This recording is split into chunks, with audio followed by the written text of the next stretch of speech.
Arabella Rodriguez was supposed to be on flight 447 to Barcelona, sipping coffee in Terminal B while scrolling through her phone like any other passenger. Instead, she found herself in the control tower at 3:47 p.m. on what started as the most ordinary Tuesday of her life, her voice guiding 17 aircraft through one of Europe's busiest airspaces, while veteran air traffic controllers watched in stunned silence. The woman they'd dismissed as just another anxious traveler had become the only person standing between routine delays and catastrophic disaster. Before we continue, let us know where you're watching from. If you're enjoying this, don't miss out. Subscribe now for more. This is the story of how a linguistics graduate waiting for a connecting flight became the most trusted voice in European aviation for exactly 43 minutes that changed everything. The departure board at Amsterdam Schiphol Airport flickered with its usual symphony of delays, gate changes, and boarding announcements as Arabella Rodriguez settled into her uncomfortable plastic chair in Terminal B. At 26, she possessed the kind of understated presence that made her virtually invisible in crowds. Medium height, dark hair pulled back in a practical ponytail, wearing the universal uniform of economy travelers, comfortable jeans, sneakers, and a worn leather jacket that had seen better. To every passenger, gate agent, and security officer who glanced her way, Arabella was exactly what her boarding pass suggested. Seat 23F to Barcelona, connecting through Amsterdam from her small university town in Belgium, where she'd just completed her master's thesis in applied linguistics. Her backpack contained the typical debris of student life: energy bars, a dog-eared paperback, charging cables, and a laptop filled with research on communication patterns in high-stress environments.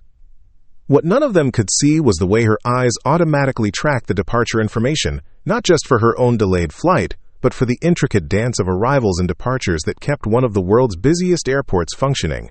While other passengers complained about their delays or buried themselves in their phones, Arabella found herself unconsciously analyzing the flow patterns, noting how gate assignments shifted to accommodate weather delays from London, how ground crews prioritized aircraft turnarounds.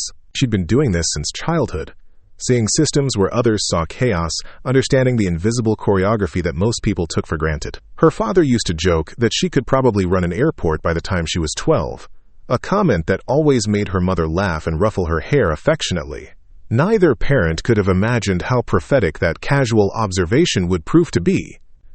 The coffee shop barista who served her that morning saw a polite young woman who said "thank you" in 3 languages and left a small tip, despite clearly traveling on a student budget. The gate agent who processed her standby request for an earlier flight noticed only that she was flexible about seating and didn't complain when no seats were available. The security officer who checked her documents saw someone who moved through the process efficiently, removing her laptop and liquids without being reminded, clearly experienced despite her young age. None of them registered the way she instinctively paused when she heard radio chatter from maintenance crews, how her head tilted slightly when air traffic control communications echoed from the occasional open door. They certainly didn't notice how she unconsciously mouthed, along with standard phraseology she shouldn't have known, or how her fingers sometimes moved in patterns that matched radio cadences she'd memorized years ago but never used professionally. Arabella's backpack also contained items that would have seemed odd for a linguistics student if anyone had bothered to look: a well-worn copy of the International Civil Aviation Organization's communication standards, detailed airport charts for most major European hubs, and a small radio scanner that she claimed was for research purposes when curious customs agents occasionally questioned it. Her laptop's bookmarks revealed an unusual interest in aviation meteorology, traffic flow management, and emergency procedures for someone whose academic focus was supposedly on linguistic patterns in multilingual environments. The truth was that Arabella Rodriguez had grown up in 2 worlds. Officially, she was the daughter of a Belgian linguistics professor and a Spanish translator, raised in academic circles where multiple languages were as natural as breathing. Unofficially, she'd spent countless childhood hours in airport control towers across Europe, accompanying her grandfather during his legendary career as one of the continent's most respected air traffic controllers. Miguel Rodriguez had been a pioneer in European air traffic management, working at airports from Madrid to Stockholm during the critical decades when aviation transformed from a luxury service to mass transportation. He'd taught Arabella to read radar screens before she could properly read books, showed her how to calculate approach patterns while other children played with toys. By age 10, she could identify aircraft types by their radar signatures and predict traffic conflicts before they appeared on screens. But Miguel had died when Arabella was 15, taking with him not just her beloved mentor, but also her informal connection to the aviation world. Her parents, both academics who'd never quite understood her fascination with merely technical work, had gently but firmly steered her toward linguistics, arguing that her gift for languages would open more doors than an obsession with aircraft and radio communications. They weren't wrong. Arabella's linguistic abilities were extraordinary. She spoke 6 languages fluently and could communicate effectively in 4 others. Her master's thesis on communication breakdown in multilingual crisis situations had earned praise from professors across Europe. She had job offers from international organizations, translation services, and diplomatic corps waiting for her response. Yet here she sat in Schiphol's Terminal B, unconsciously monitoring flight operations while waiting for a connection to Barcelona, where she'd finally have to choose between the career path her parents had carefully constructed and the calling that had shaped her childhood but seemed to have no place in her adult life. The departure board updated again, showing her flight still delayed by an hour. Arabella sighed and settled deeper into her chair, pulling out her phone to scroll through social media. Around her, the terminal hummed with the controlled chaos of international travel. Announcements in multiple languages, the rumble of baggage carts, the electronic beeping of boarding scanners.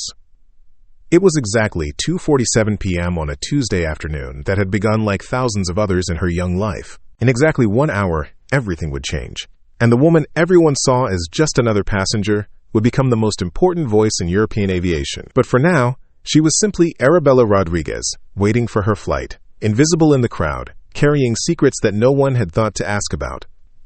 The world of European air traffic control operated on a principle as old as aviation itself. Trust was earned through certification, experience, and an unbroken chain of formal qualifications that took years to establish. Inside Schiphol's towering control center, 43 certified controllers managed the intricate ballet of aircraft movements that kept Europe's 4th busiest airport functioning. Each controller had undergone minimum 3 years of intensive training, passed rigorous psychological evaluations, and demonstrated competence under the supervision of senior staff before being trusted with even routine traffic. The hierarchy was as rigid as it was necessary. Senior controllers like Hans Decker, a 22-year veteran with silver hair and the calm demeanor of someone who'd guided aircraft through everything from terrorist threats to volcanic ash clouds, commanded absolute respect. His word was law during shift changes, emergency procedures, and training sessions. Below him, a carefully structured chain of command ensured that every decision flowed through proper channels. Every communication followed established protocols. This system had proven itself over decades of safe operations. The controllers took pride in their professionalism, their ability to handle thousands of aircraft movements daily without incident. They understood that aviation safety depended on predictability, standardization, and the absolute certainty that everyone in the system knew their role and stayed within it. Which was precisely why someone like Arabella Rodriguez represented everything the system was designed to prevent. She carried no certification cards, had never completed formal training, possessed no official standing in the complex hierarchy that governed air traffic control. To the professional controllers who occasionally glimpsed her during her childhood visits with her grandfather, she'd been a cute distraction. A little girl who asked too many questions and showed an unusual interest in radar screens. Now, as a 26-year-old passenger waiting in the terminal, she was completely invisible to the aviation professionals who controlled the airspace above her head. The few ground staff who interacted with her saw only what her ticket and documents indicated. A university graduate traveling economy class, probably visiting family or starting some entry-level job in Barcelona. Her linguistic skills might impress passport control officers, but they had no relevance to the technical demands of air traffic management. The assumptions were automatic and unexamined. Young woman, student, passenger. These categories created an immediate mental filing system that placed Arabella firmly outside the realm of aviation expertise. When she occasionally lingered near windows overlooking the runways, security guards saw someone killing time, not someone unconsciously analyzing approach patterns. When she appeared to listen intently to overhead announcements, other passengers assumed she was simply anxious about her connection. Even if someone had discovered her unusual background knowledge, The system's response would have been predictable. Air traffic control wasn't amateur radio operation or flight simulation. It required formal training, regular certification renewals, medical clearances, and psychological evaluations. Knowledge gained informally, regardless of its depth or accuracy, simply didn't count in a field where split-second decisions affected hundreds of lives. The controllers themselves reinforced these boundaries constantly. During break-room conversations, they shared stories of pilots who thought they understood traffic control because they'd listened to radio communications for years, or airport employees who believed proximity to operations qualified them to offer suggestions. These stories always ended the same way, with professional controllers politely but firmly explaining that good intentions couldn't substitute for proper training and certification. Hans Decker often told new trainees that aviation safety depended on knowing not just what to do, but what not to do. Confidence without qualification, he'd say, is the most dangerous combination in aviation. Better to have someone who knows their limitations than someone who thinks they know everything. This philosophy extended beyond technical skills to basic assumptions about who belonged in the control tower environment. Controllers were typically men in their 30s and 40s, with military backgrounds or engineering degrees, who'd followed traditional career paths through aviation training programs. The few women in the field had fought hard for recognition and maintained carefully professional demeanors to avoid any suggestion that they didn't belong.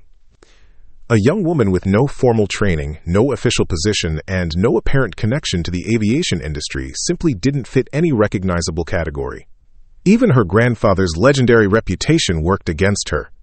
Miguel Rodriguez had been respected precisely because he'd followed all the proper channels, earned his qualifications through traditional methods, and never suggested that informal knowledge could substitute for formal certification. The linguistic abilities that had impressed her professors carried no weight in a field where communication followed standardized phraseology developed over decades of international cooperation. Controllers needed to know not just how to speak clearly, but exactly which words to use in which situations, how to structure clearances to avoid ambiguity, and how to maintain professional tone under pressure. These skills couldn't be improvised, no matter how many languages someone spoke. Even more fundamentally, the physical environment of the control tower was designed to exclude unauthorized personnel. Security badges, locked doors, and strict access protocols ensured that only certified controllers could reach the operational floors. Visitors required escorts, temporary badges, and specific authorization from senior staff. The idea that a passenger from the terminal might somehow find herself in an operational control room was literally unthinkable. The security systems made it impossible. Or so everyone believed. The massive infrastructure that protected air traffic operations from outside interference was designed around traditional threats: terrorism, espionage, unauthorized access by determined intruders. It wasn't designed to handle the possibility that someone might need to be brought inside during an emergency, or that the rigid hierarchies that maintain safety during normal operations might become obstacles during unprecedented crises. As Arabella sat in Terminal B, checking her phone and occasionally glancing at the departure boards, she existed in a completely separate world from the controllers managing the airspace around her. They might as well have been operating on different planets, so complete was the institutional separation between passengers and aviation professionals, between informal knowledge and certified expertise, between the careful predictability of normal operations and the approaching chaos that would shatter every assumption about who belonged where in the complex ecosystem of modern aviation. The system that had kept European aviation safe for decades was about to face a test it had never anticipated, not from external threats or technical failures, but from the rigid limitations it had built into its own foundation. We've invested considerable effort in bringing you this story. If you find it engaging, please consider subscribing to our channel. Your support is greatly appreciated. Now, let's return to the narrative. What the aviation professionals at Schiphol couldn't have known was that Arabella Rodriguez had never stopped preparing for a world she was no longer supposed to be part of. While her official transcripts showed coursework in phonetics, syntax, and cross-cultural communication, her private study routine told a different story entirely. Every morning for the past 8 years, Arabella began her day by listening to live air traffic control communications from major European airports. Her small apartment in Leuven was equipped with professional-grade radio equipment that she'd assembled piece by piece using money from part-time translation jobs. While her classmates slept in or rushed to morning lectures, She sat with headphones on, following the dawn rush of departures from London Heathrow, Paris Charles de Gaulle, and Frankfurt. She'd developed a system that would have impressed any training supervisor, though no supervisor knew it existed. Each session was carefully logged in notebooks that filled an entire bookshelf in her bedroom. Weather conditions, traffic density, controller workload, emergency procedures. She documented everything with the methodical precision of someone conducting serious research, not indulging a childhood hobby. Her laptop contained folders that revealed the true depth of her preparation. Detailed analyses of communication breakdowns during major aviation incidents, complete with timeline reconstructions and alternative phrasing that might have prevented confusion. Audio files of her own voice practicing standard phraseology in 6 different languages, timed and critiqued for clarity and professional tone. Weather pattern studies that connected atmosphere conditions to traffic flow disruptions across European airspace. The linguistic research that had earned her academic praise was, in reality, a carefully disguised deep dive into aviation communication. Her thesis on multilingual crisis communication was built on hundreds of hours analyzing air traffic control recordings during emergencies. She'd identified patterns of miscommunication that occurred when stressed pilots and controllers fell back on their native languages, documented how accent and dialect affected comprehension during critical moments, and developed protocols for maintaining clarity when multiple languages intersected in international airspace.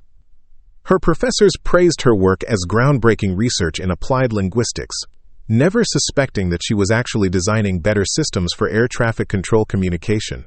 The academic framework provided perfect cover for pursuing aviation expertise that she couldn't obtain through official channels. But Arabella's preparation went far beyond theoretical study.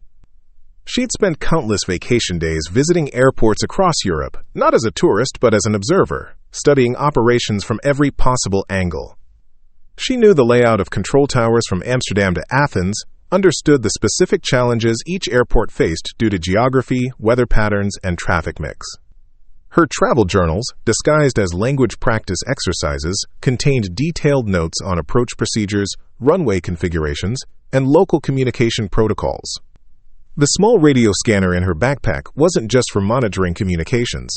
It was calibrated to receive emergency frequencies, ground control channels, and approach control transmissions across European aviation. She could tune into any airport's operations within minutes and understand not just what was being said, but what wasn't being said, the subtle indicators of stress or confusion that untrained listeners would miss. Her apartment walls were covered with aviation charts that her visitors assumed were decorative maps. In reality, they were current navigational charts for every major European airport, updated quarterly and annotated with her own observations about traffic patterns, weather effects, and operational challenges. She could calculate approach speeds, determine optimal routing for traffic conflicts, and identify potential hazards faster than many certified controllers. The most remarkable aspect of Arabella's secret preparation was how she learned to think like a controller while maintaining her cover as a linguistics student.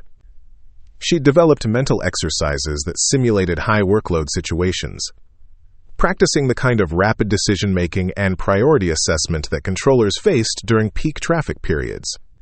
During routine activities like grocery shopping or walking to class, she'd run mental scenarios. If aircraft X needed emergency clearance while aircraft Y was on final approach, and aircraft Z reported mechanical problems, what sequence of instructions would minimize risk and maintain traffic flow? Her friends knew she was really into aviation but assumed it was just an interesting hobby, like some people collected stamps or followed sports teams obsessively. They had no idea that she'd systematically acquired the knowledge base of a senior air traffic controller while pursuing a completely different career path. Even her parents, both academics themselves, saw her aviation interest as a harmless connection to her late grandfather rather than serious professional preparation. The irony wasn't lost on Arabella. She possessed knowledge that certified controllers respected in their colleagues, yet she couldn't use it professionally because she lacked the credentials that would make it official. She could analyze traffic patterns better than many working controllers, communicate clearly in multiple languages that most controllers barely spoke, and had studied emergency procedures with an intensity that few professionals brought to their continuing education requirements. Her secret preparation had become both a source of pride and frustration. Pride because she'd maintained connection to the world her grandfather had loved.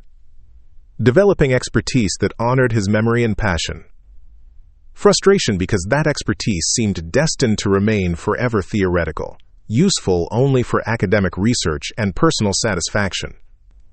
She'd applied to several air traffic control training programs over the years, but the application process was brutally competitive and heavily weighted toward candidates with military backgrounds or engineering degrees.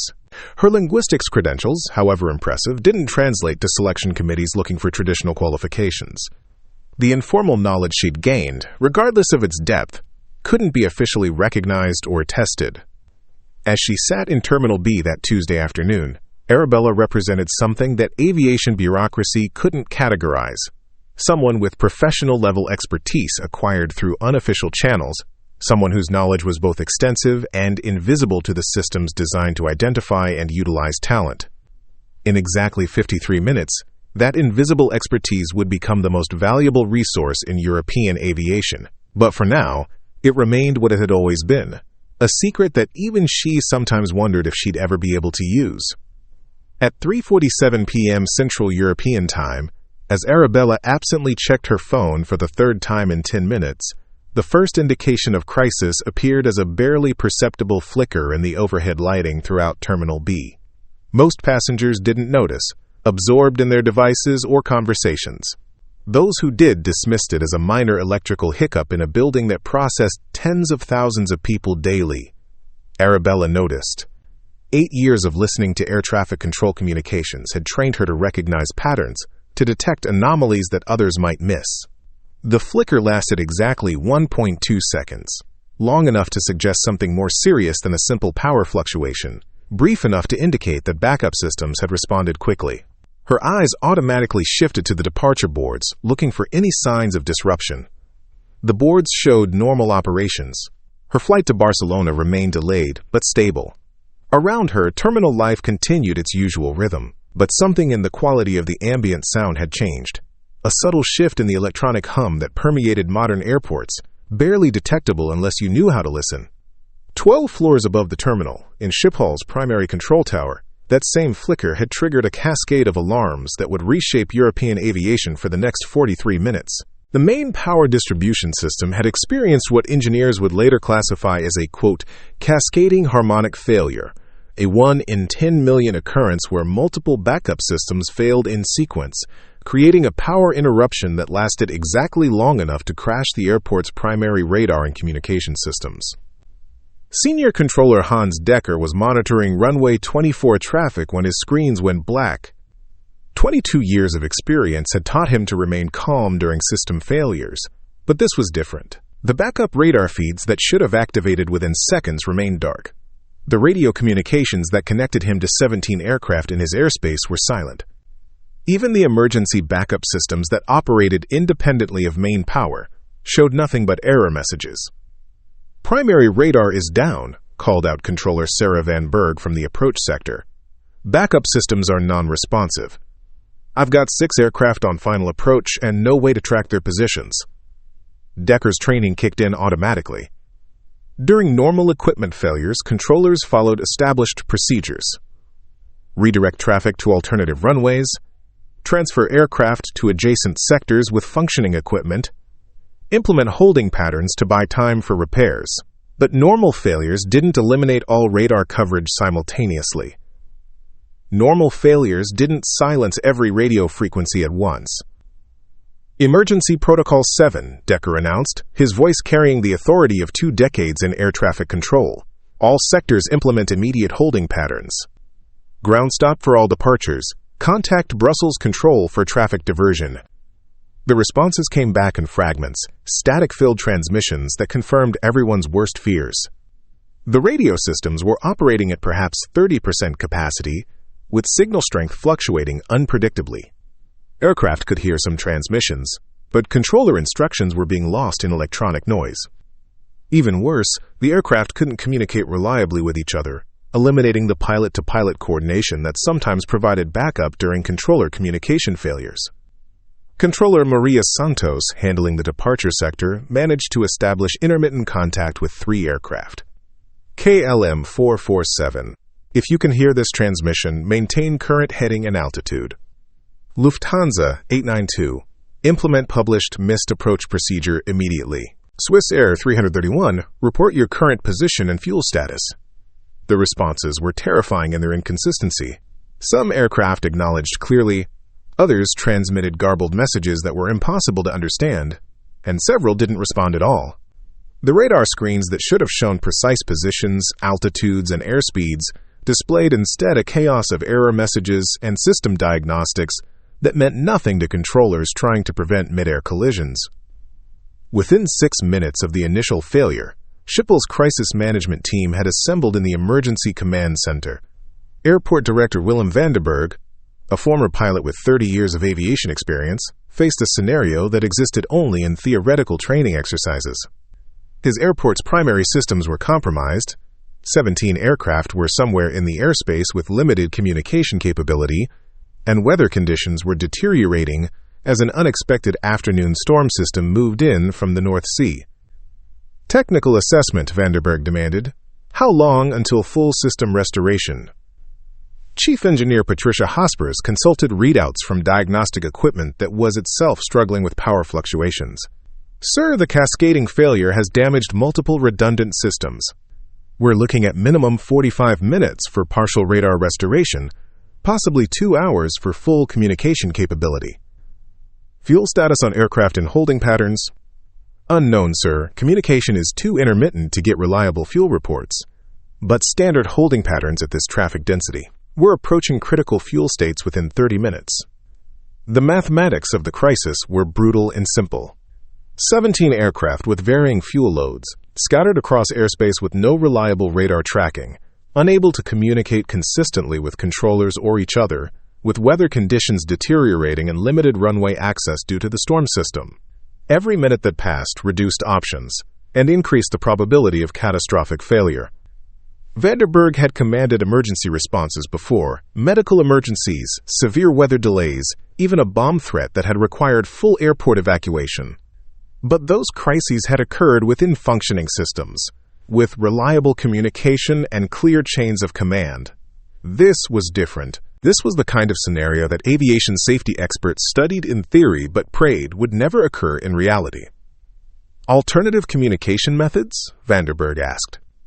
We're attempting to establish backup radio links through Rotterdam and Brussels, reported Communications Chief Jan de Wit. But their systems are experiencing interference from whatever caused our primary failure. It appears to be a widespread electromagnetic disturbance affecting multiple airports.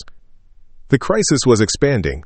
What had begun as a Schiphol-specific emergency was revealing itself as a regional phenomenon. Other airports were reporting similar communication problems, though none as severe as Schiphol's complete system failure.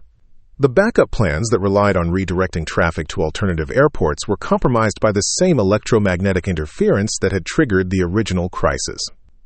In Terminal B, passengers were beginning to notice that something was wrong.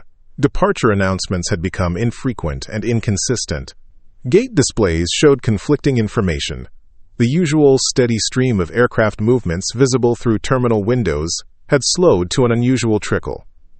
Arabella Rodriguez sat forward in her chair, her attention now fully focused on details that other passengers were only beginning to register. The background radio chatter that most people ignored had changed character.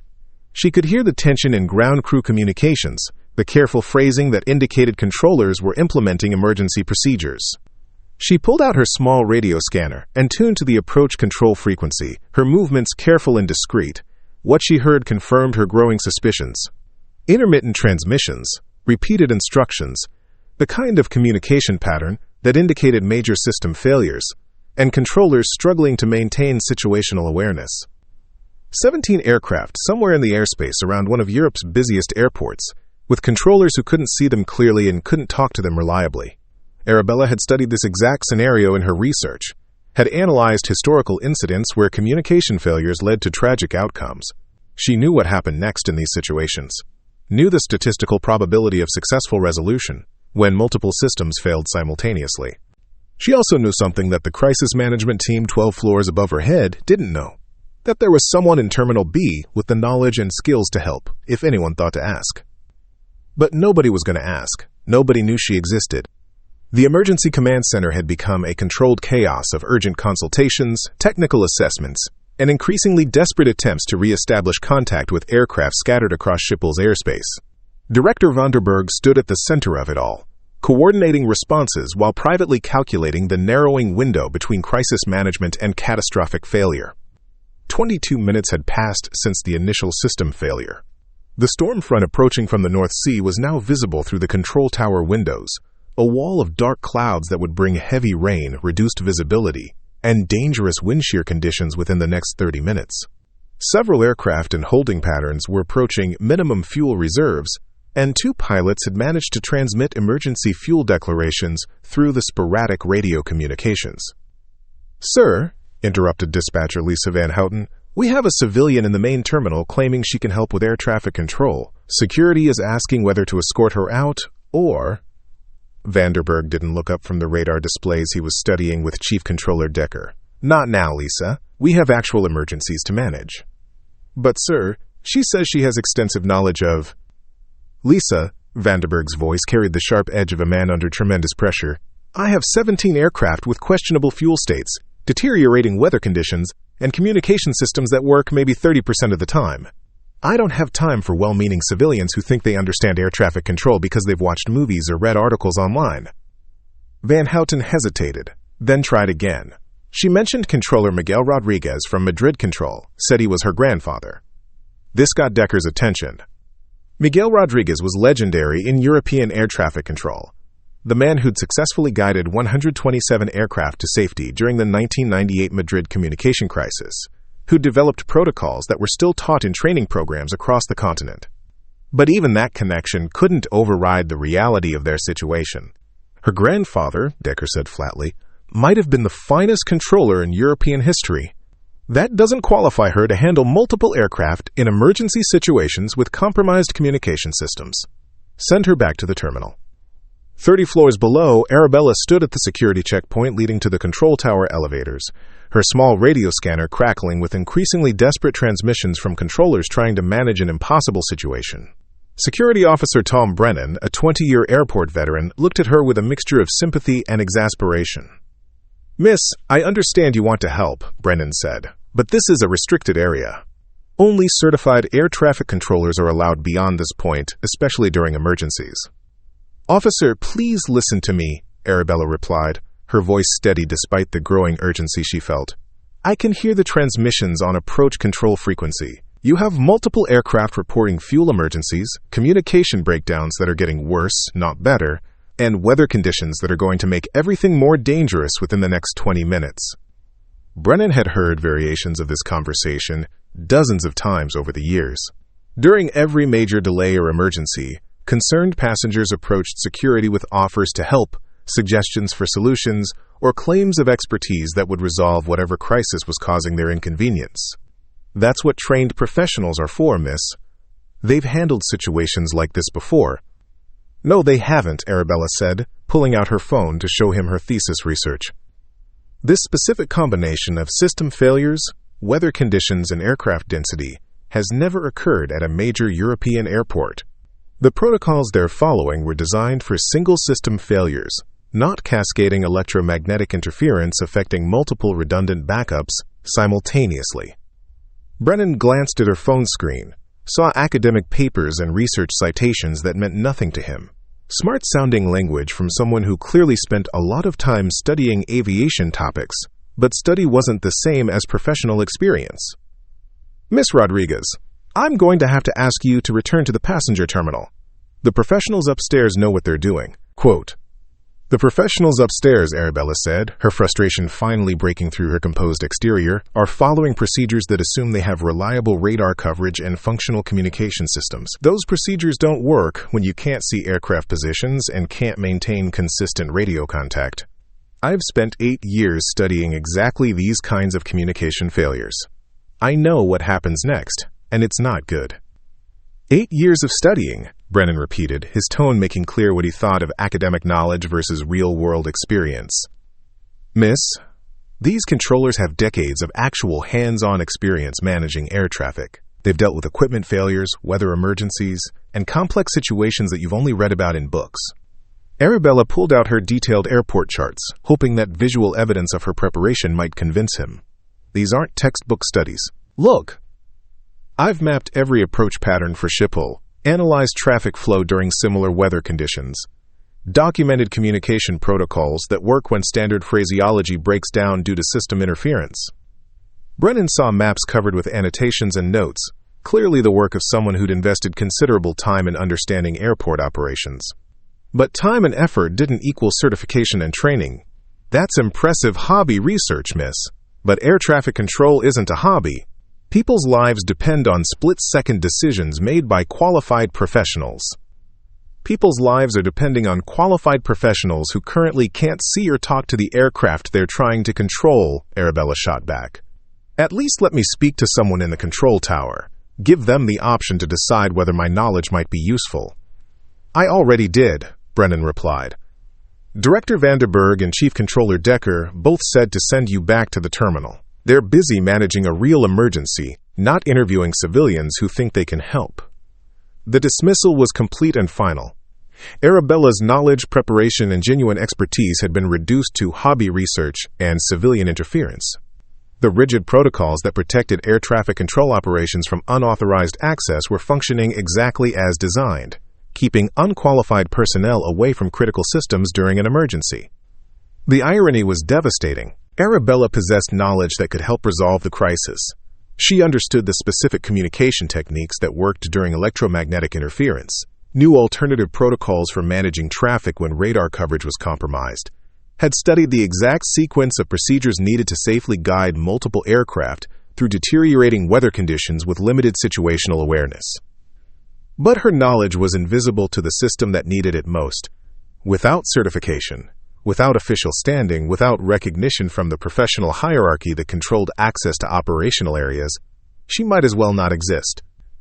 The expertise she'd spent years developing was dismissed as amateur enthusiasm by people who'd never bothered to assess what she actually knew. As Security Officer Brennan escorted her back toward the passenger terminal, Arabella could hear the radio transmissions growing more desperate. Controllers were beginning to lose track of aircraft positions, pilots were reporting increasingly critical fuel states, and the approaching storm was already affecting visibility and wind conditions. She knew what happened in situations like this when conventional responses failed. She'd studied every historical incident, analyzed every communication breakdown, documented every cascading failure that led from manageable emergency to catastrophic disaster. The qualified professionals upstairs were about to discover that their decades of experience hadn't prepared them for a crisis this unprecedented. And the one person in the building who'd specifically prepared for exactly this scenario was being sent back to wait for her delayed flight to Barcelona. Arabella sat in her plastic chair in Terminal B, her radio scanner hidden in her lap, listening to transmissions that grew more desperate with each passing minute. Through the large windows overlooking the runways, she could see the approaching storm system, a wall of dark clouds now close enough to cast shadows across the airport. Lightning flickered in the distance, still several miles away but moving steadily toward Schiphol. The mathematics of the crisis were becoming undeniable. She'd been monitoring approach control frequencies for 37 minutes since the initial system failure, documenting each transmission in the notebook she'd instinctively pulled from her backpack. Aircraft fuel states, controller stress indicators, weather deterioration rates. All the variables were converging toward a disaster that she could calculate with terrifying precision. KLM Flight 447 had declared a fuel emergency 12 minutes ago. The pilot's voice, barely audible through static and interference, had reported 23 minutes of fuel remaining while flying in a holding pattern that required 18 minutes per cycle. Without immediate clearance for approach and landing, they would reach fuel exhaustion while still airborne. Lufthansa 892 was experiencing engine problems compounded by the communication failures. The pilot had managed to transmit fragmentary messages indicating partial power loss and request for priority landing. But controller responses were so garbled by electromagnetic interference that the aircraft was continuing in the wrong holding pattern, moving further from the airport instead of closer. Swiss International Flight 331 hadn't been heard from in over 15 minutes. The last transmission had been a position report placing them southwest of the airport, but without radar confirmation and with radio communications failing, Controllers had no way to determine whether the aircraft was maintaining safe separation from other traffic or had suffered more serious problems. Arabella closed her eyes and ran through the calculations that had become second nature during her years of studying crisis scenarios. 17 aircraft scattered across approximately 300 square nautical miles of airspace, with limited position information and deteriorating communication capability. Storm system approaching with wind speeds that would close runway operations within 45 minutes. Multiple aircraft approaching critical fuel states within the same time frame. The certified controllers managing the situation upstairs possessed decades of combined experience, but their expertise was built around functioning systems and reliable communication. They were trained to handle single emergencies within operational frameworks, not multiple cascading failures that eliminated the basic tools of air traffic control. Arabella had spent 8 years specifically studying what happened when those tools failed. She knew the alternative communication techniques that could penetrate electromagnetic interference, understood the modified phraseology that worked when standard protocols broke down, had mapped the exact approach sequences that could safely guide multiple aircraft through compromised airspace during severe weather. She also knew the statistical outcomes of situations like this when conventional responses proved inadequate. The European Aviation Safety Agency's classified analysis of similar incidents showed a 73% probability of at least one aircraft accident when this many variables combined simultaneously. The probability increased to 94% if the crisis extended beyond 60 minutes without resolution. Her watch showed 4:31 p.m. The initial system failure had occurred at 3:47 p.m. They had 16 minutes left before crossing into statistical territory, where accidents became virtually inevitable. Arabella looked around the terminal at fellow passengers who remained largely unaware of the unfolding crisis. A businessman typed emails on his laptop, occasionally glancing at departure boards with mild irritation about delays. A family with 2 young children played games while waiting for their connecting flight. An elderly couple shared a newspaper and coffee, the picture of retired travelers with nowhere urgent to be.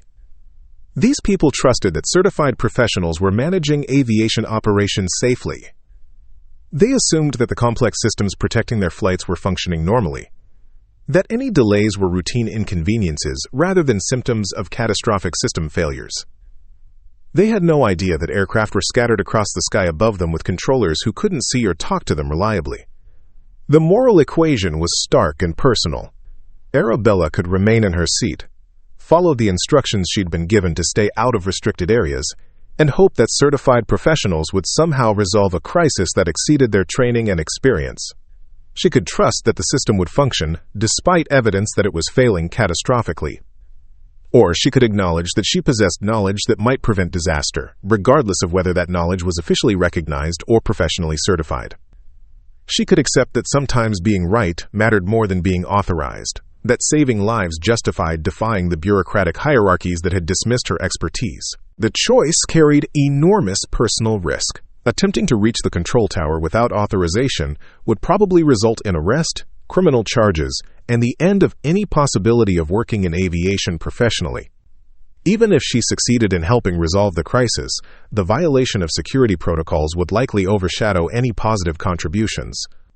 But the alternative was to sit passively while aircraft ran out of fuel, while controllers struggled with inadequate tools, while a disaster that might be preventable unfolded according to statistical probabilities she'd calculated in academic papers that no one in authority had bothered to read. Arabella pulled out her phone and scrolled to the contact information for her parents in Belgium. If she was arrested for unauthorized access to restricted areas, they would need to know what had happened and why. She started typing a message explaining her decision, then deleted it. There wasn't time for explanations, and some choices couldn't be justified in advance. Instead, she composed a single text message. Dad, Mom, if something happens to me today, know that I tried to help when help was needed. I love you both. She saved the message as a draft without sending it. The radio scanner crackled with another transmission from KLM 447. Schiphol Control, KLM 447. We are now at minimum fuel reserve. Request immediate clearance for approach, or we will be forced to declare emergency landing at closest available airport. The controller's response was barely audible through static. KLM 447 maintain current holding pattern, working on approach clearance. Advise when reaching emergency fuel state. Arabella knew what emergency fuel state meant. Less than 10 minutes of flight time remaining. Insufficient margin for multiple approach attempts or weather delays. They were 15 minutes away from that point, with storm conditions that would make approaches dangerous and potentially impossible. She stood up, shouldered her backpack, and walked toward the security checkpoint she'd been escorted away from 40 minutes earlier. This time, she wasn't going to request permission or try to convince skeptical security officers of her qualifications. This time, she was going to prove that expertise didn't require certification, that knowledge mattered more than credentials, and that sometimes saving lives meant breaking rules that weren't designed for unprecedented emergencies. The moral crossroads had become a simple choice: follow orders and watch disaster unfold, or defy authority and try to prevent it. For Arabella Rodriguez, granddaughter of legendary controller Miguel Rodriguez, linguistics graduate with 8 years of secret aviation preparation, there was really no choice at all. Arabella approached the security checkpoint with the calm confidence of someone who'd made an irreversible decision. Her 8 years of preparation had included studying not just air traffic control procedures, but airport security protocols, emergency response hierarchies, and the psychological dynamics of crisis management. She understood that gaining access to the control tower during an active emergency would require more than persistence. It would require manipulating the very systems designed to keep her out. Security Officer Tom Brennan looked up with recognition and weary irritation as she approached his station. "Miss Rodriguez, I thought we'd settled this. You need to return to the passenger terminal and let the professionals handle the emergency." "Officer Brennan," Arabella replied, pulling out her phone to show him a series of audio recordings she'd been making. "I need you to listen to these transmissions I've captured from approach control frequency. What you're about to hear will change your mind about who needs to handle this emergency." She played a 30-second clip that captured the deteriorating radio communications between controllers and aircraft. The static-filled exchanges were barely comprehensible, with controller instructions being lost in electromagnetic interference and pilot responses cutting out mid-transmission. But more importantly, the recordings revealed something that the emergency command center upstairs might not have realized. The interference was following a pattern. "Do you hear that rhythmic pulse in the background static?" Arabella asked, adjusting the audio levels to highlight what she'd discovered. "That's not random electromagnetic interference. It's a standing wave pattern caused by multiple radar systems trying to synchronize on the same frequency band. The backup systems aren't failing independently. They're creating interference with each other." Brennan listened, trying to distinguish the patterns she was describing. "I hear a lot of static and broken transmissions. How does this change anything?" "Because I know how to fix it," Arabella said simply. "The solution isn't replacing failed equipment or waiting for repairs. It's recalibrating the frequency spacing between primary and backup systems to eliminate the standing wave interference. But the controllers upstairs don't know that's what's causing the problem, because they're focused on equipment failure rather than signal analysis." She pulled out her detailed frequency charts, documents that showed her understanding of European aviation communication systems went far beyond academic research. "Look at these frequency allocations for Schiphol's control sectors. The backup systems are using frequencies that create harmonic interference when multiple transmitters operate simultaneously. I can calculate the exact frequency adjustments needed to restore clear communications." Brennan studied the technical diagrams, clearly out of his depth, but beginning to recognize that this wasn't amateur enthusiasm. "Even if you're right about the technical problem, I can't just let civilians into restricted areas during emergencies. There are protocols."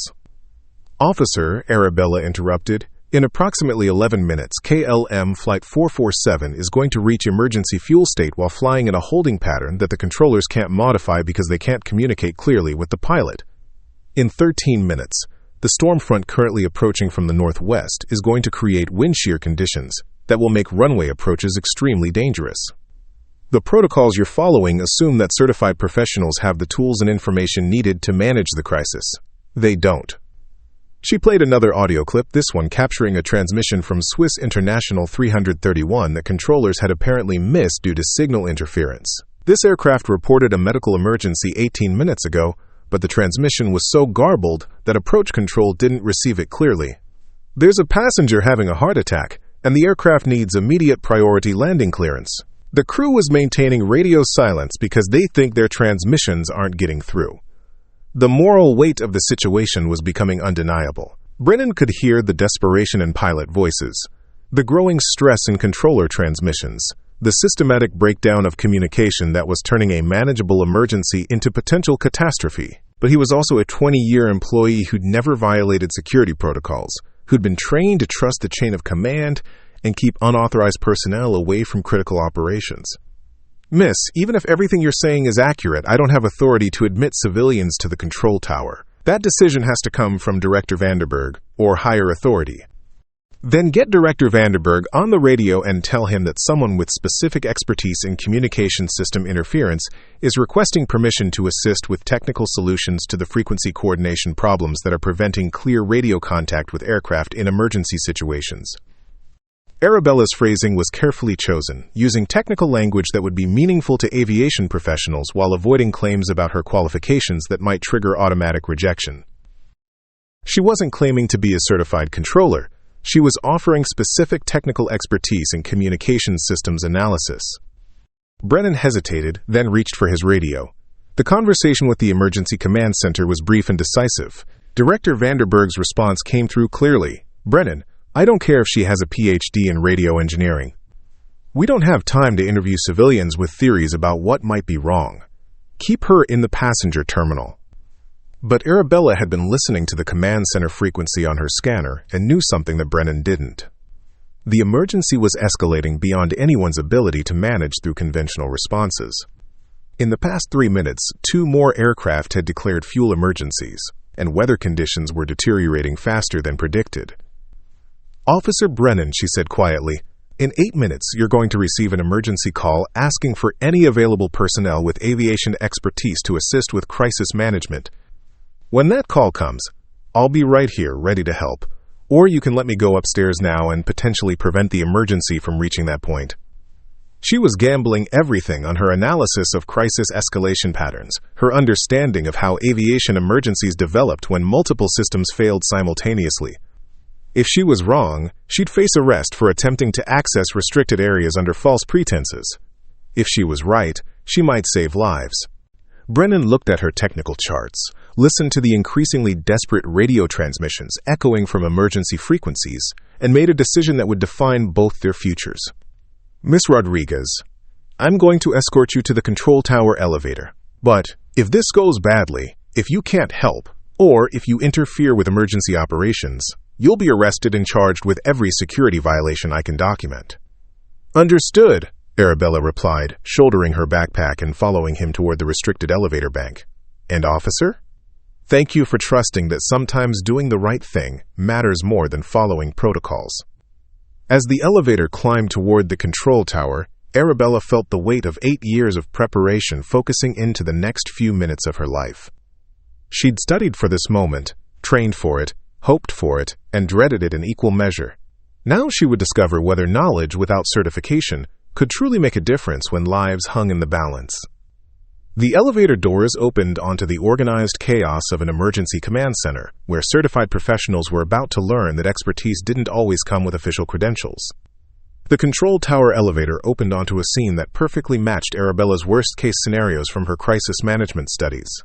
Banks of radar screens showed nothing but error messages and diagnostic codes. Radio speakers crackled with fragments of transmissions too broken to understand clearly. And 12 certified air traffic controllers stood around equipment that had transformed from precision instruments into expensive obstacles. Director Vanderberg looked up from a radar display as Security Officer Brennan stepped off the elevator with Arabella in tow. "Brennan, I thought I made it clear that we don't have time for civilian consultations." "Sir," Brennan replied, "this woman has specific technical knowledge about the communication interference patterns that are preventing clear radio contact with aircraft. She's requesting permission to analyze the frequency coordination problems." Vanderberg's expression shifted from irritation to incredulous disbelief. "She's requesting permission to analyze. Miss, this is an active emergency involving 17 aircraft, not a classroom exercise in radio theory." Arabella stepped forward, her backpack already unzipped to reveal the technical equipment she'd brought. "Director Vanderberg, your backup communication systems are creating harmonic interference with each other, because they're operating on frequencies that generate standing wave patterns. The solution isn't equipment repair. It's frequency reallocation to eliminate the interference. Standing wave patterns, repeated Chief Controller Hans Decker, his tone making clear what he thought of theoretical explanations during practical emergencies. Miss, we have pilots declaring fuel emergencies, and a storm system that's going to close runway operations in 30 minutes. We don't need frequency analysis. We need working radios. Your radios are working, Arabella said, pulling out her scanner and tuning it to demonstrate clear reception of ground control transmissions. The problem is signal interference between multiple backup systems, trying to operate simultaneously on harmonic frequencies. Listen. She played the audio recordings she'd captured, using software on her laptop to filter out interference and isolate the underlying communication signals. To the controller's amazement, clear pilot transmissions emerged from what they'd been hearing as unintelligible static. Swiss International 331 reported a medical emergency 23 minutes ago, Arabella continued, highlighting the filtered audio. Lufthansa 892 requested vectors to an alternative airport 18 minutes ago. KLM 447 has been trying to declare a fuel emergency for the past 12 minutes, but the transmissions are being masked by harmonic interference. The control room fell silent as the implications became clear. Critical information from aircraft in distress had been lost, not due to equipment failure, but due to signal processing problems that could theoretically be solved without waiting for technical repairs. Even if that's accurate, Vandenberg said carefully, frequency reallocation requires coordination with Brussels Control, Eurocontrol, and multiple adjacent airports. We can't just start changing radio frequencies during an active emergency.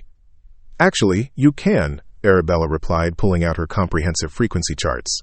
European aviation regulations include provisions for emergency frequency reallocation when primary communication systems are compromised. Section 4.7.3 of the Emergency Communication Procedures allows local air traffic control to implement temporary frequency changes with proper notification to adjacent sectors. Quote, Controller Sarah Van Berg looked up from her silent radio equipment. How do you know emergency communication regulations? Because I've spent 8 years studying exactly this type of crisis scenario, Arabella answered honestly. My academic research focused on communication breakdown during multilingual emergencies, but my personal preparation focused on aviation systems failure and recovery procedures. She opened her laptop and displayed frequency allocation spreadsheets that showed her deep understanding of European airspace communication architecture. I can calculate the exact frequency adjustments needed to eliminate interference while maintaining compatibility with adjacent control zones, but I need access to your frequency coordination equipment to implement the changes. The request was unprecedented. Allowing an uncertified civilian to modify critical communication systems during an active emergency violated every protocol in aviation safety regulations. But the alternative was continuing to operate with communication systems that were failing to deliver critical information from aircraft in increasingly desperate situations. Director Vandenberg made a decision that would either save lives or end his career. Ms. Rodriguez, you have 10 minutes to demonstrate that your frequency reallocation theory can improve communication with aircraft. If it works, we'll discuss expanding your involvement. If it doesn't work, or if you interfere with our emergency response in any way, security will escort you out and press charges for unauthorized access. Understood, Arabella said, moving toward the frequency coordination console with the confidence of someone who'd practiced this exact procedure hundreds of times in theoretical exercises. Controller Decker, I need you to maintain current emergency protocols while I adjust the backup system frequencies. Don't change any operational procedures until I confirm that communication clarity has improved. Her hands moved across the frequency controls with practiced precision, implementing calculations she'd refined through years of theoretical study. The technical knowledge that had remained hidden throughout her academic career was finally being applied to the real-world crisis she'd always known might someday require it. The first frequency adjustment produced an immediate change in radio clarity. Static levels dropped noticeably, and fragmented transmissions became more comprehensible. Controller Van Berg looked up from her radio equipment with surprise. I'm getting clearer signals from Sector 7. KLM 447 is transmitting clearly now. KLM 447, Schiphol Control, we're receiving you clearly now, Decker transmitted. Report your current fuel status and position. The response came through with startling clarity after 47 minutes of garbled communications. Schiphol Control, KLM 447. We are at minimum fuel reserve. Approximately 12 minutes remaining. Request immediate clearance for approach to any available runway. Around the control room, other controllers began reporting improved communication with aircraft that had been silent or unintelligible for nearly an hour. Swiss International 331 confirmed their medical emergency and requested priority landing clearance. Lufthansa 892 provided updated position information and confirmed their request for vectors to an alternative airport due to mechanical problems. But the dangerous journey was just beginning. Clear communication had restored situational awareness, but 17 aircraft scattered across compromised airspace with deteriorating weather conditions still presented an enormous challenge. The storm system was now clearly visible through the control tower windows, bringing lightning, heavy rain, and dangerous wind conditions that would make normal approach procedures extremely hazardous.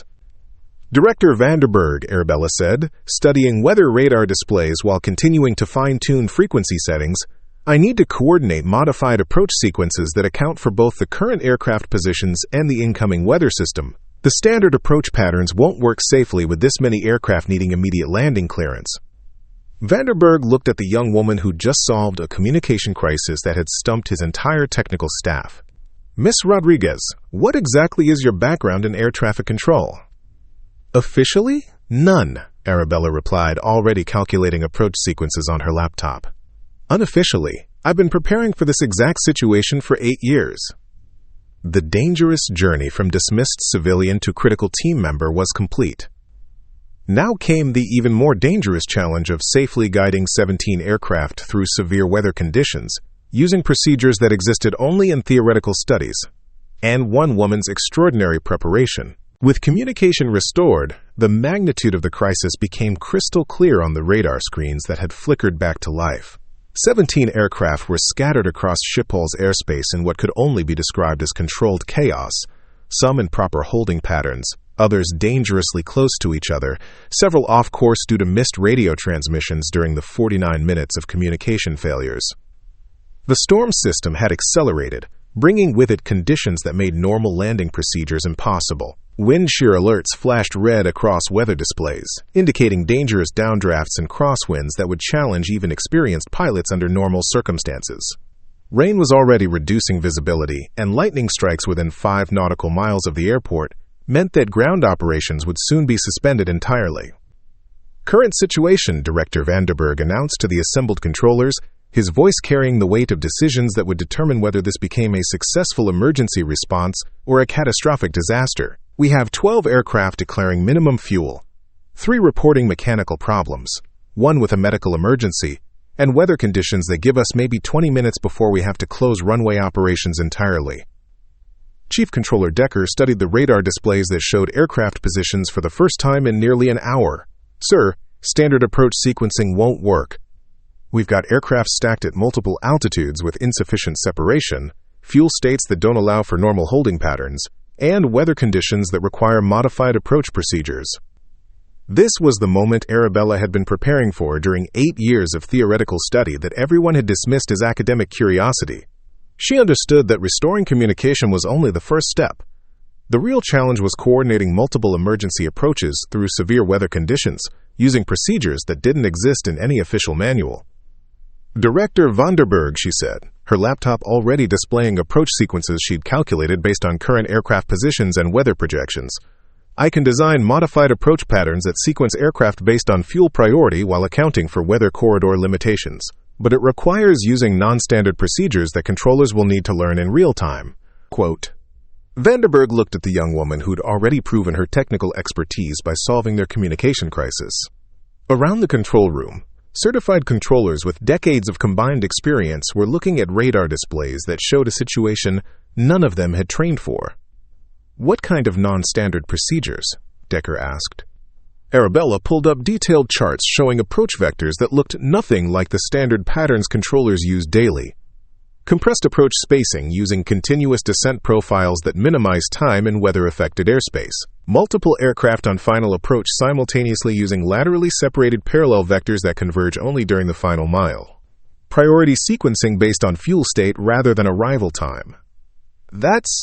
Controller Van Berg started, then stopped as she realized the implications. You're talking about approaches that violate minimum separation standards.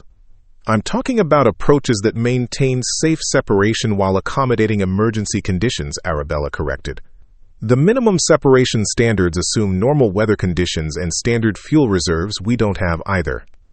She displayed calculations showing how her proposed approach sequences would work. Swiss International 331 with the medical emergency gets immediate clearance for runway 06 using a steep continuous descent that avoids the worst weather. KLM 447 and 2 other minimum fuel aircraft get sequenced onto parallel approach vectors for runways 24 and 22, with timing coordinated so they land within 90 seconds of each other. The mathematics were complex, but the logic was undeniable. Traditional approach procedures were designed for routine operations with adequate fuel reserves and normal weather conditions. This situation required procedures that prioritized emergency aircraft while maximizing runway utilization during the narrow window before weather conditions shut down operations entirely. The risk analysis, Van Berg said, clearly struggling with authorizing procedures that existed nowhere in official manuals. The risk analysis, Arabella replied, shows that standard procedures will result in multiple aircraft running out of fuel before they can land, while modified procedures give us a 89% probability of getting all aircraft safely on the ground before weather conditions become impossible. Quote, she'd run these calculations hundreds of times during her academic research, analyzing historical incidents where standard procedures had failed during complex emergencies. The theoretical knowledge that her professors had praised as groundbreaking research was now being applied to save actual lives. Controller Decker, Van Berg decided, implement Miss Rodriguez's approach sequences. All sectors coordinate with her calculations for aircraft prioritization and timing. What followed was the most intense 22 minutes in Schiphol Airport's operational history. Arabella stood at the center of the control room, coordinating approach sequences that required split-second timing and perfect communication between controllers who were learning new procedures while implementing them. Swiss 331. Cleared for immediate approach runway 06, descend to 2,000 feet, maintain speed 160 knots until final approach fix, Controller Santos transmitted, following Arabella's calculated vectors. KLM 447, cleared for approach runway 24, descend to 3,000 feet, you're number 1 for landing. Expect vectors for close parallel approach with Lufthansa 623. The radar screens showed aircraft converging on the airport in patterns that looked dangerous to anyone trained in standard procedures. But Arabella's calculations accounted for every variable: wind speeds, aircraft performance characteristics, pilot reaction times, runway occupancy periods. As the first aircraft touched down safely, the control room tension was palpable. Swiss International 331 landed on runway 06 and immediately requested emergency medical services for their passenger. Success, but 13 aircraft still needed to land before weather conditions shut down operations. Lufthansa 892 cleared for emergency landing runway 22. You have mechanical priority. All other traffic is holding for your approach. The approaches continued with clockwork precision. Aircraft that had been scattered across the sky in dangerous confusion were now following carefully choreographed sequences that brought them safely to the ground despite weather conditions that should have made landing impossible. KLM 447 touched down with less than 4 minutes of fuel remaining. 3 other aircraft landed with fuel reserves that wouldn't have allowed another approach attempt. The medical emergency was safely on the ground and racing toward the hospital. As the 17th and final aircraft cleared the runway, the storm system moved directly over the airport, bringing wind conditions that immediately shut down all flight operations. The timing had been perfect, or perfectly calculated. The control room erupted in a combination of relief, exhaustion, and amazement. 17 aircraft safely on the ground, no injuries, no accidents, no catastrophic failures.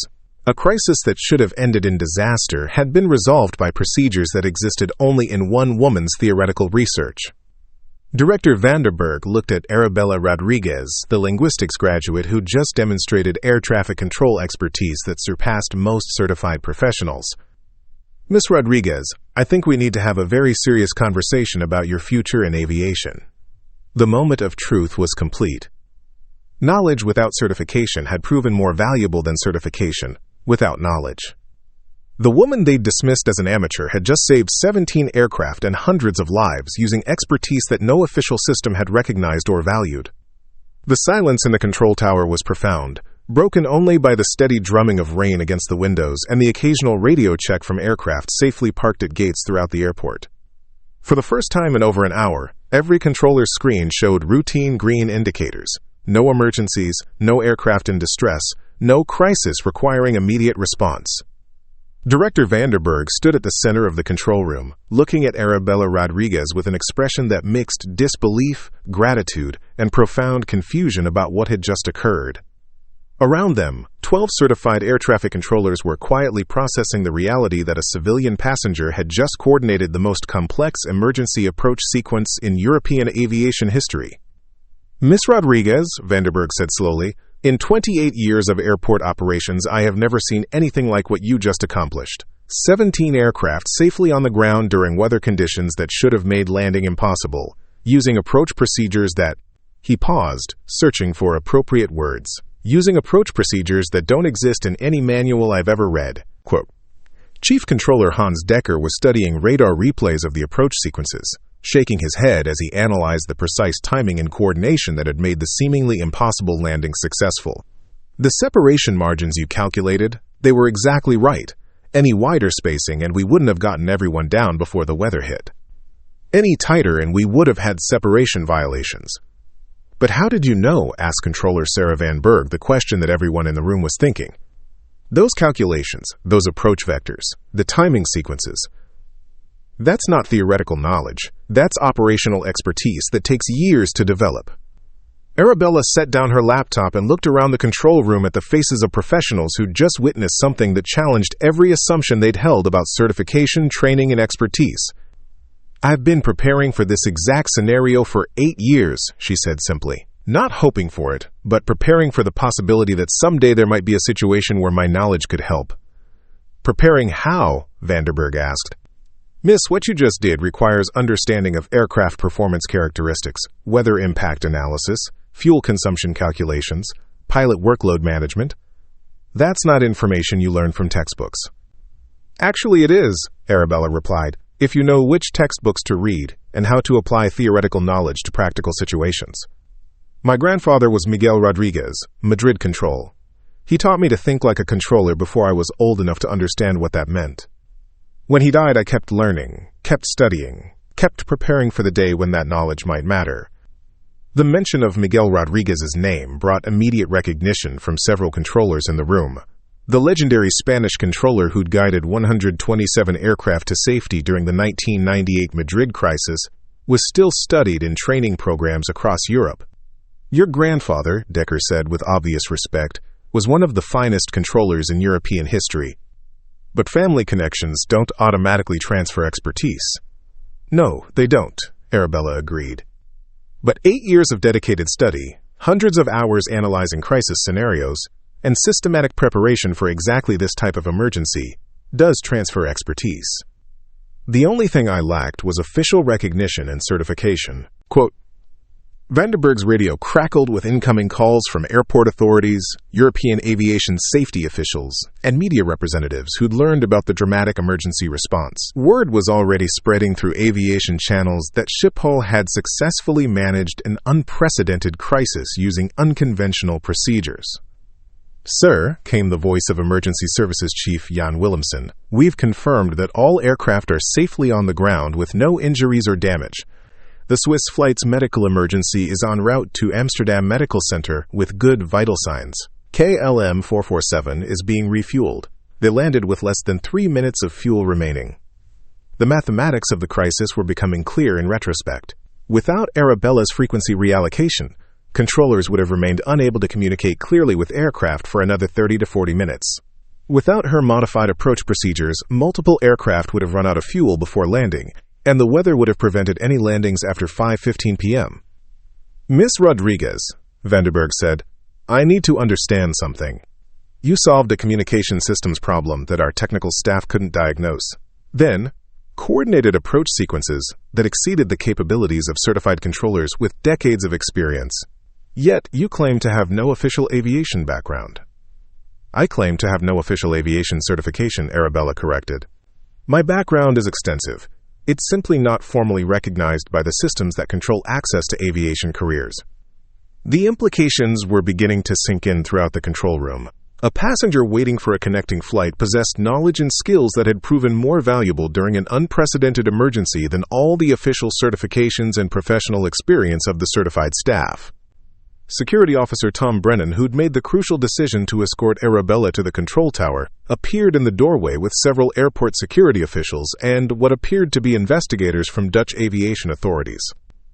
Director Vanderberg, Brennan said, Aviation Safety Authority investigators are requesting immediate debriefing sessions with all personnel involved in the emergency response, including... He glanced at Arabella. Including the civilian who apparently coordinated the approach sequences. Quote, Vanderberg looked at Arabella, then at the investigators, then at the radar screens, showing normal operations resumed after the most unusual emergency in European aviation history. Gentlemen, I'd like you to meet Arabella Rodriguez, the linguistics graduate who just prevented what could have been the worst aviation disaster in European history. The lead investigator, a stern-looking man with the bearing of someone accustomed to analyzing failures rather than celebrating successes, studied Arabella with obvious skepticism. Miss, we're going to need to understand exactly what happened here, what procedures were used, and under what authority civilian personnel were allowed to direct air traffic control operations during an active emergency. The authority, Director Vanderberg said firmly, was mine. Miss Rodriguez demonstrated technical expertise that exceeded that of my certified staff during a crisis that exceeded the parameters of standard emergency procedures. I authorized her involvement because she was the only person available who could solve the problems we faced. The aftermath was beginning, but Arabella knew that the real consequences were still to come.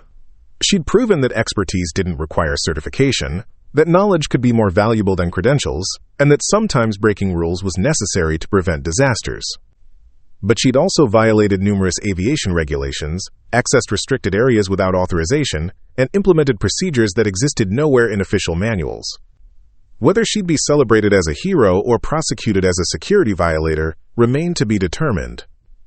The immediate aftermath was clear: 17 aircraft safely on the ground, hundreds of lives saved, and one woman's 8 years of secret preparation validated in the most dramatic way possible. Everything else would have to be sorted out by people whose job was to decide whether unprecedented success justified unprecedented rule-breaking. The conference room at Schiphol's administrative headquarters buzzed with tension as officials from the Dutch Aviation Authority, European Aviation Safety Agency, and airport management assembled for what everyone understood would be either a commendation ceremony or a disciplinary hearing. Arabella sat at one end of the polished table, flanked by Director Vanderberg and Chief Controller Decker, facing a panel of investigators whose expressions ranged from curious to stern. Lead Investigator Drive. Andreas Mueller, a veteran aviation safety expert with 30 years of experience analyzing everything from pilot error to system failures, opened the session with carefully measured words. Miss Rodriguez, we're here to understand the extraordinary events of yesterday afternoon. Your actions during the Schiphol emergency were unprecedented in European aviation history. The question we must address is whether those actions represent exemplary crisis management or dangerous violations of established safety protocols. Arabella had spent a sleepless night preparing for this moment, knowing that her future, and potentially her freedom, depended on how she handled the next hour. Dr. Mueller, I understand the seriousness of the situation. I violated security protocols, accessed restricted areas without authorization, and implemented air traffic control procedures that exist nowhere in official manuals. But I also helped prevent what could have been a catastrophic disaster. That's precisely what we need to examine, interjected EASA Inspector Claudia Hoffman. Miss Rodriguez, your technical knowledge appears to exceed that of many certified controllers. How do you explain expertise that was acquired completely outside official training channels? The question struck at the heart of the aviation industry's fundamental assumptions about qualification and competence. Arabella chose her words carefully. Inspector Hoffman, I spent 8 years systematically studying air traffic control procedures, emergency response protocols, and crisis communication techniques. My academic research in linguistics provided cover for deep investigation into aviation safety, but my real focus was always on understanding how complex systems fail and how they can be restored. Dr. Muller consulted the thick file of documents his team had compiled overnight. We've reviewed your academic work, Ms. Rodriguez. Your thesis on multilingual crisis communication contains analysis of air traffic control failures that demonstrates remarkable insight into operational challenges. But academic analysis isn't the same as practical expertise. With respect, sir, Arabella replied, practical expertise is exactly what I developed. I didn't just study historical incidents. I analyzed them, identified patterns, and developed alternative approaches that might have prevented failures. Yesterday's crisis matched scenarios I'd studied extensively: the frequency interference problem, the multi-aircraft emergency sequencing, the weather impact coordination. I'd calculated solutions for these exact situations. Director Vanderberg, who'd spent the morning defending his decision to authorize Arabella's involvement, spoke up strongly. Gentlemen, Ms. Rodriguez didn't just apply theoretical knowledge yesterday. She diagnosed technical problems that our certified staff couldn't identify, implemented solutions that our systems engineers hadn't considered, and coordinated approach sequences that exceeded the capabilities of controllers with decades of experience. Results matter more than credentials. Results do matter, agreed Inspector Hoffman, but so does compliance with safety regulations that exist for good reasons. Ms. Rodriguez, you accessed restricted areas without authorization, operated communication equipment without certification, and directed air traffic control operations without legal standing to do so. Even if the outcomes were positive, the precedent is dangerous. The reckoning had arrived at its crucial point. Aviation safety depended on predictable procedures, certified personnel, and established chains of authority. Allowing exceptional circumstances to justify exceptional actions could undermine the entire regulatory framework that kept European aviation safe. But the exceptional circumstances had produced exceptional results. 17 aircraft safely landed when standard procedures would have failed. Hundreds of lives saved when conventional responses proved inadequate. A crisis resolved by someone whose expertise was invisible to the systems designed to identify and utilize talent. Dr. Muller, Arabella said, I understand the regulatory concerns about my actions, but I'd like you to consider the alternative. Her independent study of aviation systems gave her knowledge that exceeded that of many certified professionals. The recognition culminated in a formal ceremony at Brussels Airport, where Arabella received the European Aviation Safety Award for exceptional contribution to crisis management. The award had never before been given to someone without traditional aviation credentials, making her recognition a historic acknowledgement that expertise could transcend conventional boundaries. Standing at the podium, looking out at an audience of aviation professionals who 3 weeks earlier would have dismissed her as an unqualified civilian, Arabella reflected on the journey from ignored passenger to recognized expert. Thank you for this recognition, she said. But more importantly, thank you for acknowledging that aviation safety benefits when we expand our definition of expertise beyond traditional boundaries. There are others like me, people with deep knowledge and valuable skills who've been overlooked because their expertise doesn't fit standard categories. The real victory isn't my individual recognition. It's the aviation industry's commitment to finding and utilizing exceptional capabilities wherever they exist. The recognition was complete, but it was also just the beginning of a broader transformation in how European aviation identified, developed, and applied the expertise needed to handle an increasingly complex and challenging operational environment. 6 months after the Schiphol emergency, Arabella Rodriguez stood in the newly constructed European Aviation Crisis Management Center in Brussels, watching multiple screens displaying air traffic across the continent. Her official title, Senior Emergency Response Coordinator, reflected both her unique expertise and the aviation industry's evolving recognition that exceptional situations required exceptional capabilities. The center itself represented a revolution in aviation safety philosophy. Instead of relying solely on traditional hierarchies and standardized procedures, it incorporated flexible response protocols that could adapt to unprecedented situations. Arabella's role was to identify emerging crises that might exceed conventional response capabilities and coordinate resources that included both certified professionals and specialized experts from unexpected backgrounds. Arabella, called Dr. Sarah Chen, the center's director of operations, were getting reports of communication anomalies over the Mediterranean, similar interference patterns to what you identified at Schiphol. The new reality of Arabella's professional life was precisely this: being the person aviation authorities called when conventional expertise proved insufficient. Her unique combination of theoretical knowledge, practical skills, and crisis analysis capabilities had made her indispensable for situations that didn't fit standard emergency response categories. She pulled up frequency analysis displays that showed electromagnetic interference affecting air traffic control communications across southern Europe. The patterns were similar to Schiphol but more complex, suggesting coordinated system failures rather than isolated equipment problems. Dr. Chen, this isn't random interference. Someone or something is deliberately disrupting aviation communication systems across multiple countries. We need to coordinate with cybersecurity authorities immediately. The investigation that followed revealed a sophisticated cyber attack on European aviation infrastructure, the kind of threat that traditional air traffic control systems weren't designed to detect or counter. Arabella's expertise in communication systems analysis proved crucial for identifying the attack patterns and developing countermeasures. Her success in managing this new crisis reinforced the wisdom of creating positions that utilized unconventional expertise. The aviation industry had learned that complex modern challenges often required knowledge and skills that transcended traditional professional boundaries. The changes extended far beyond Arabella's individual career. Across Europe, aviation authorities had implemented new programs to identify and develop exceptional capabilities regardless of their source.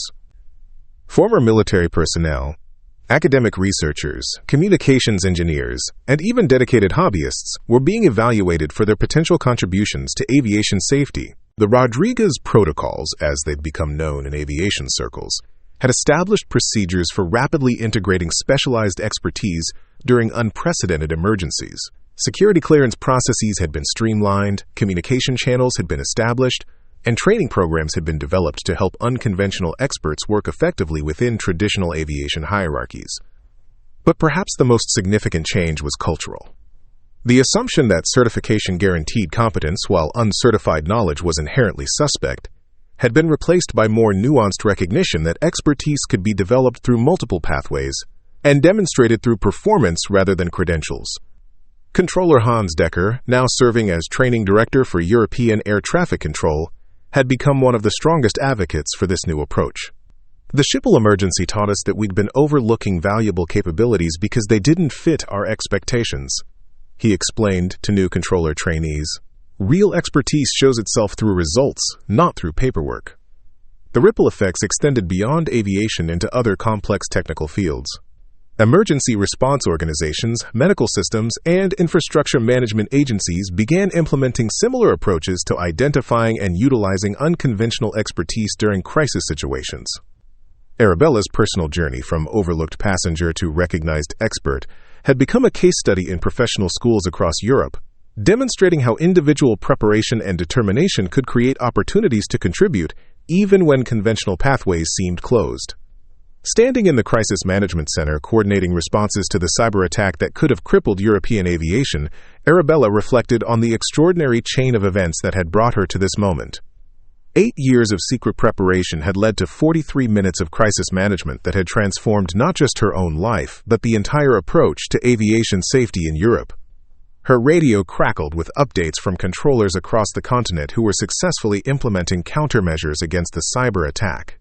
The communication clarity that had been restored at Schiphol was now being protected across European airspace through protocols that combined traditional expertise with innovative approaches. Crisis Management Center, this is Madrid Control, came a familiar voice. Controller Maria Santos, who'd been visiting Schiphol during the original emergency. Countermeasures are successful. All aircraft in our sector have clear communication. Thank you for the coordination. Similar reports came in from Paris, Frankfurt, Rome, and airports across Europe. The cyber attack had been contained, communication systems were secure, and normal operations were resuming. Another crisis managed successfully through the combination of traditional professionalism and unconventional expertise. As the immediate emergency concluded, Arabella looked around the center where certified controllers worked alongside communication specialists, academic researchers, and former military analysts, all focused on the common goal of maintaining aviation safety through whatever means proved most effective. The new reality was that aviation safety no longer depended solely on rigid hierarchies and standardized qualifications. It embraced the recognition that exceptional challenges required exceptional capabilities, and that those capabilities could emerge from unexpected sources when circumstances demanded innovation rather than convention. Her grandfather Miguel would have been proud, Arabella thought, not just of her individual success, but of the broader transformation she'd helped inspire. Aviation was safer because the industry had learned to look beyond traditional boundaries to find the expertise needed to handle an increasingly complex world. The woman who'd once been dismissed as, quote, just a passenger had become a cornerstone of European aviation safety, proving that sometimes the most important expertise comes from those who prepare for opportunities that others never imagine will arise. Up next, you've got two more standout stories right on your screen. If this one hit the mark, you won't want to pass these up. Just click and check them out. And don't forget to subscribe and turn on the notification bell so you don't miss any upload from us.